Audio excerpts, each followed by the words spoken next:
Prince Harry is likely to have felt absolutely furious during the Queen's Platinum Jubilee, and could want an apology from the royal family, according to an expert. The Duke and Duchess of Sussex only made one public appearance at the Queen's Platinum Jubilee, despite flying in from the US with their 2 children, Archie and Lilibet. However, the Sussexes did meet the Queen, though their request for a photograph of Her Majesty meeting their youngest child for the first time was allegedly rejected. Biographer Angela Levin, who spent a year with Harry, has now claimed the prince is likely to feel as if he is owed an apology and was largely ignored at the 4-day celebration. She added that the Duke of Sussex is allegedly absolutely furious about the situation. According to Ms. Levin, it was clear Harry was unhappy when attending a Thanksgiving service at St. Paul's Cathedral in London on Friday. She told, "The thing that really stood out for me on that day was Harry's anger. He wears his emotions on his face and he looked absolutely furious. I think it's quite interesting really, he could have been feeling lots of things. I don't know whether he had a wave of feeling at what he had given up." Ms. Levin added, "I think he would have been very, very upset that he was largely ignored. He still feels he's owed an apology." However, the royal expert said Harry is the one who should apologize. She also claimed Harry and Meghan did not check Prince William and Kate Middleton's schedule before inviting them to a birthday party for Lilibet at Frogmore Cottage. At the time, Kate and William were in Wales with Prince George and Princess Charlotte. It comes after Ms. Levin told GB News that Netflix was keen to secure images of Harry and Meghan with royals like the Queen and Prince William for a documentary series they are filming. It is notable that the Sussexes were reportedly told there was no chance of an official photograph of the Queen meeting their 1-year-old daughter Lilibet.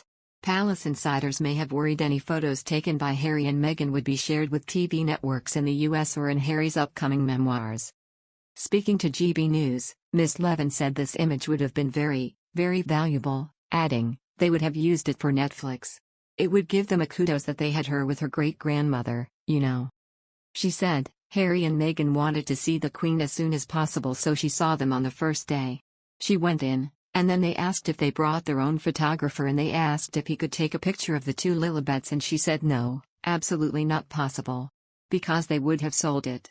It would be very valuable to them." Actually, the palace was so clever and cunning that they never had a chance to be photographed with any of the senior royals.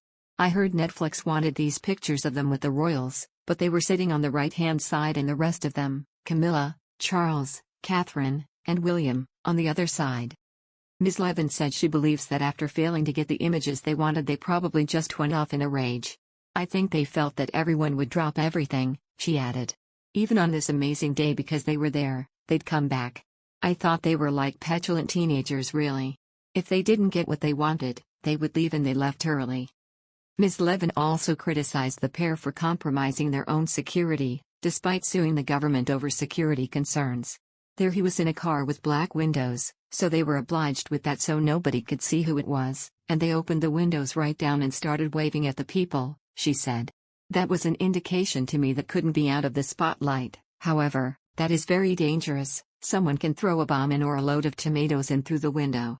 She added, "And actually, they also flew back on a jet that cost £160,000, but that's their business, but it put out 10 times more carbon emissions than a normal plane would.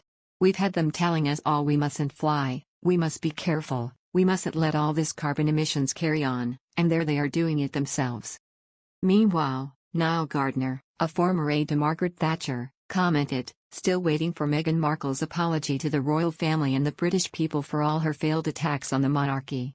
Judging by the massive success of the Queen's Platinum Jubilee, her campaign hasn't been a great success. She may want to think about a different career."